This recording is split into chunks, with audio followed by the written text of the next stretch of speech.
We're at Heroes Coffee Shop sitting down with a young man by the name of Ricky Aiken. He created Inner City Innovators with the hope of inspiring and empowering and embodying the change he wants to see within the inner city. As a product of the inner city of West Palm Beach, Ricky strives to use his life story and social capital to bring positive transformation to his community. So when I say that you are the solution to the problems you face as a community, I mean it. You are. I'm nobody. Everything that you've seen me do over the last couple of years is nothing compared to what we can do together. Good, bro. All right. We're coming to you live from Northwood. We're down here at Heroes Coffee Shop. Dope little spot. I'm sitting here with Ricky Atkins, the big homie. Aiken. Excuse me. Oh, no, you good. Alright, so let's jump right into it, man. As far as what's your hustle? Break down your hustle. If I had to break down my hustle, I would say I'm basically the neighborhood hope dealer. You know, that's a play on word from dope dealer. Okay. And because I feel like, you know, when I was growing up, the only models we had in the community were the guys standing on the corners. So I wanted to meet a need in my community where, you know, the kids growing up nowadays, I don't want them to be able to say we don't have any positive male influence in our community. So I kind of stepped up to be that. So that's my hustle, and I do that through my movement, Inner City Innovators. How do you plan on building it, or how have you built it, should I say? Basically through recruitment. You know, I look at how gangs basically do what they do is, you know, it seems like a cool thing to be a part of. So that's what I wanted to be. I wanted to be something that's attractive to people from the community, that instead of directing their energy towards negativity, they want to use their talents and their energies to bring good to the hood. So I recruited that way. You know, people get at me like, hey man, I want to be involved with what you're doing. And I add them to the ranks, you know, so we kind of continue to recruit and build that way. So that's your inner city gang then. Yeah, exactly. We got to have a good gang, man. A gang trying to bring good to the hood. Absolutely. So that's kind of my angle. Now, when it comes to charities and giving back, yeah, obviously you're big on that. oh yeah, You're very passionate. How important do you think that is to success? yeah. And what do you consider success? Giving back, man. I feel like it's everything. I feel like that's everything. I feel like not giving back, you're missing out on one of the most important things that help us to make our world a better place. And you know, I wanna do my part to contribute to the well-being of not only my community but a better world. So I think giving back is indispensable to that. Success for me is tied to that. You know, I count success as how many lives, how many people can I impact and make their life better? You know, because at the end of the day, I believe that life is all about experience. You know, it's about our experience of this world that we're in.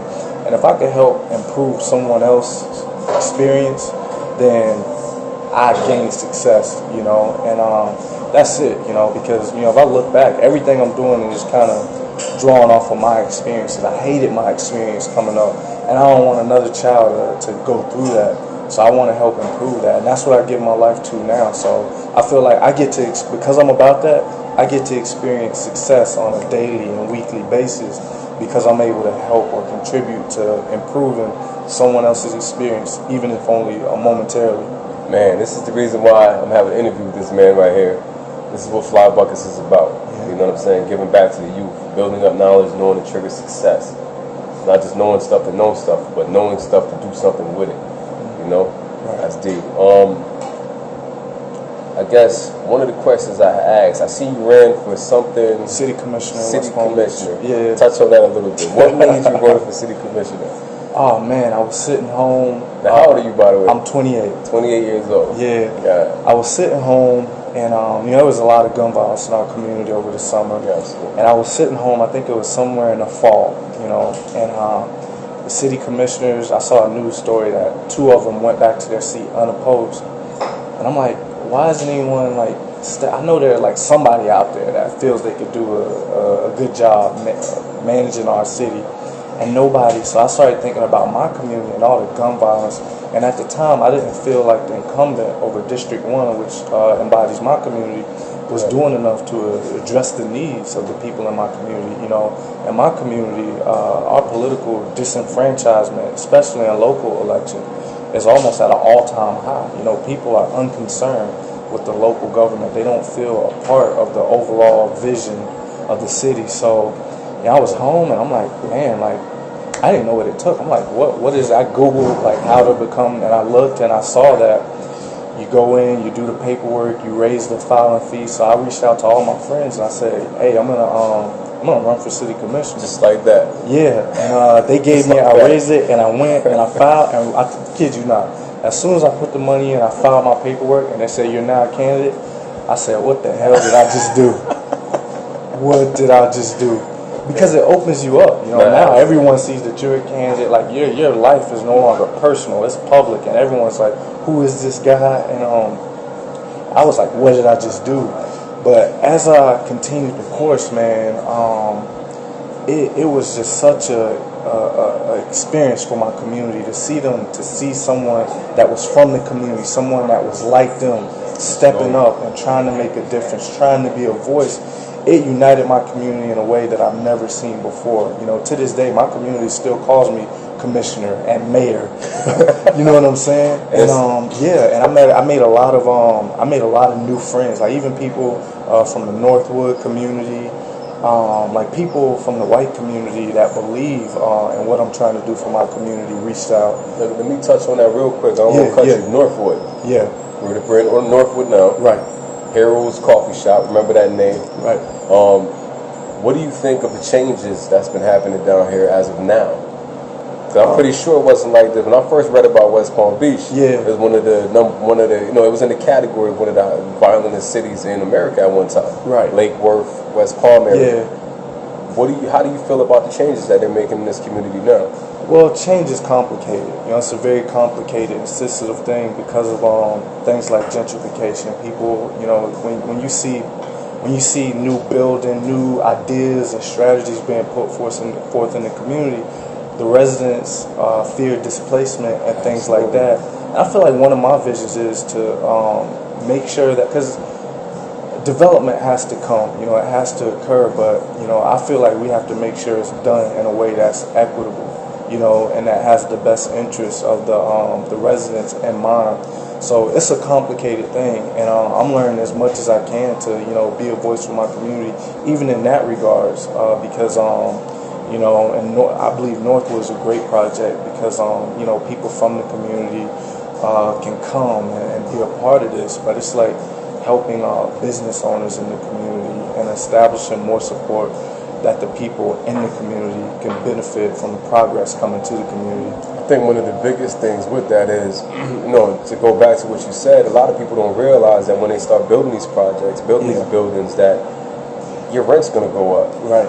Things are going to change financially around you. Right. It's going to be a way of pushing you out without you even noticing it. Right.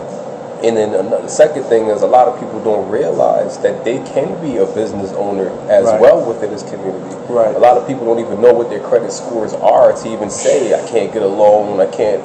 Right. So these are the important tools that we need to, you know, that's dope. Yeah. That's dope. So you work with the Urban League. Go ahead, guys. Yeah, so you know, after running, like my name was out there, I was able to build partnerships to kind of help further establish my movement, and just the social capital from that. I ended up there was an opening for a job at the Urban League of Palm Beach County to work with teens, and you know, it's right up my alley. I've been working with youth for probably over the past 10 years.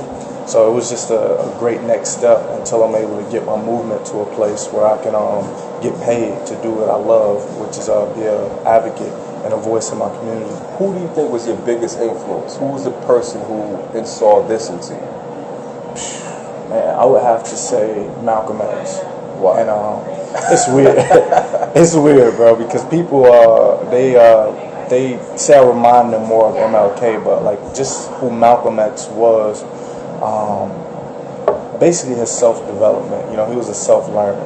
You know, when he was in prison, the way he devoured the dictionary to improve his vocabulary. Like, he was a self-taught man.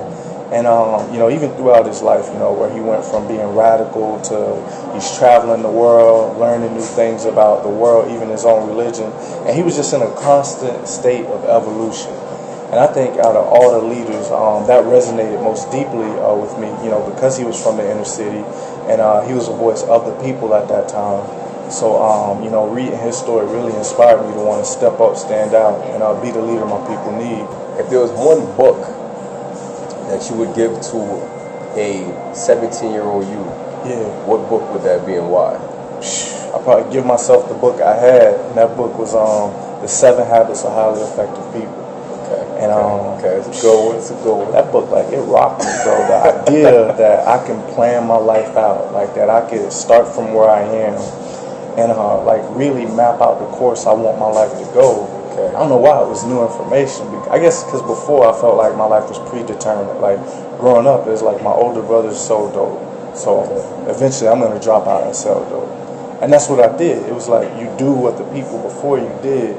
And it was like reading this book that my mom, like, it was kind of like, you know, I don't have to do that. I can kind of choose my own path. And then you just kind of plan your life according to what you want it to be.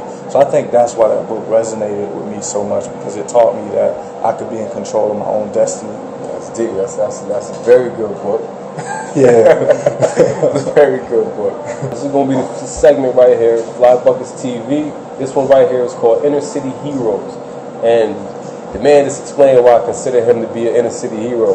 You know, these are all the qualifications right here. Somebody that's still inside of it, trying to reach out of it. Not somebody on the outside trying to reach in. You know, it's a big difference. But I appreciate your time, big bro, man. We're going to work together. We're going to do some more. Exactly. Let's do it. All right, man. All right.